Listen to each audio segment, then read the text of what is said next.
This video walks you through how to simulate a card expiring in Stripe test mode. Start by signing in to your Stripe dashboard with your account. Once you are in, check that you are working in sandbox or test mode before you continue. That detail matters here because the expired card response needs to happen in the test environment rather than on a live payment page. After that, open a payment flow you want to use for the test. This can be a payment link, a checkout session, or a payment element, depending on how you normally collect payments in Stripe. If you already have one set up, open it.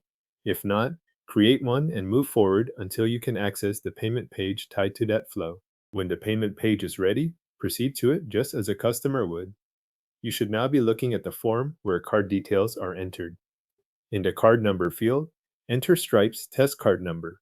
Use the standard test card number provided by Stripe for card testing in your account documentation or test resources.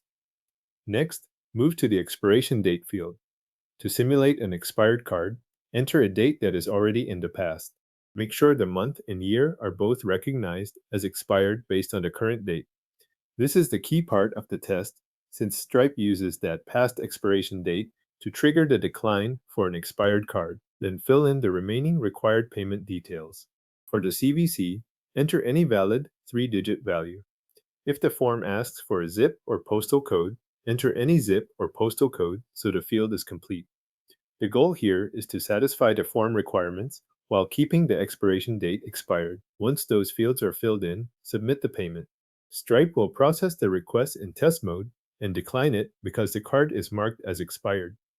On the payment page, you should see an error message indicating that the card has expired.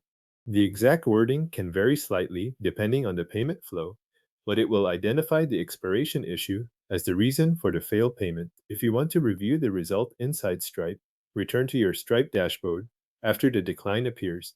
From there, look at the failed test payment associated with the flow you just used. This can help confirm that the transaction was recorded as a failed test payment and that the decline reason matches the expired card scenario you intended to simulate. That is the full process for running this specific test in Stripe. You are not changing any live payment settings, and you are only confirming how your payment flow responds when an expired card is submitted in the Stripe test environment. The expired card test payment has now been submitted in Stripe test mode and recorded as a failed payment.